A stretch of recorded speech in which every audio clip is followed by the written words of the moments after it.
Saya ini adalah gubernur yang paling berat dari sisi anggaran. Sebelum saya memimpin 37 triliun. Begitu saya memimpin 31. 1 tahun memimpin 28. DPH kita sudah digunakan untuk kepentingan di pusat. Dan sebagai wakil pemerintah pusat saya katakan dengan sukarela, dengan ikhlas saya tidak akan protes. Hutang 3,8 ke Pemprov Jabar nggak ada masalah, nggak dibayar. Tapi UIN jangan minta ke saya, kan itu kewenangan pusat. Nah, tetapi sebagai gubernur otak saya harus jalan. Saya memahami perguruan tinggi harus jalan, nggak ada masalah. Maka saya ada hitungannya. Hitungannya bagaimana? Oke, bangun fakultas kedokteran, nilainya berapa? Satu mahasiswa kedokteran Jawa Barat sampai selesai berapa? Kita tuker. Saya bangunkin sekian miliar, tapi nanti mahasiswa Jawa Barat, anak-anak orang miskin di Jawa Barat kuliah di sini gratis kedokteran. Saya nggak mau jadi gubernur yang dipuji-puji ngebagi hibah di mana-mana, nggak mau.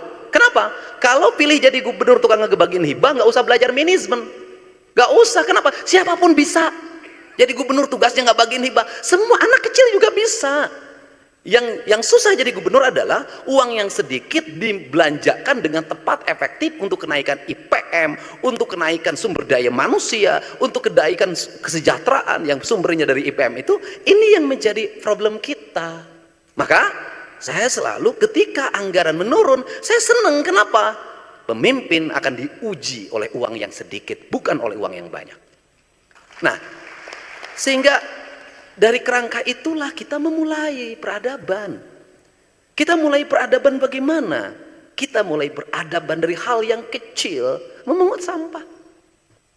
Setelah memungut sampah, menyimpan sampah. Setelah menyimpan sampah, mengelola sampah. Setelah mengelola sampah, membangun energi dari sampah. Ini kan yang tahapan yang sekarang kemudian terkoneksi dengan keinginan Bapak Presiden tentang sampah. Saya sudah senang, satu problem ini selesai, kemarin sudah saya tanda tanganin. Kemudian waktunya cukup apa? Itu hanya cukup 3 kali pertemuan. Satu, saya berinisiatif. Yang kedua, direspon.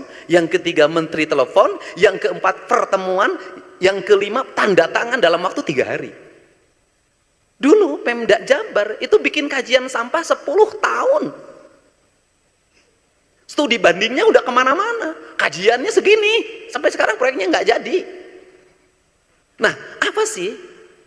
Harus belajar pada kearifan. Ini arif Sunda. 1, heureut nenden. Nu kadua, saeutik mahi loba nyesa. Yang ketiga, pokpek prak. Apa itu pokpek prak? Orang Sunda itu adalah orang yang terbuka.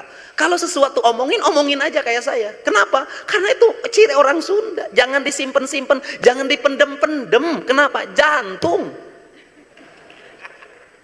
Kalau nggak seneng sama gubernur ya ngomong aja, videokan aja. Saya jawab. Kenapa? Itu dialektika demokrasi di era media terbuka. Nggak usah lagi konvensi pers. Kenapa? Semua orang hari ini bisa bicara, bisa menyampaikan, nggak perlu berkumpul, nggak berdemo. Cukup cerita saya.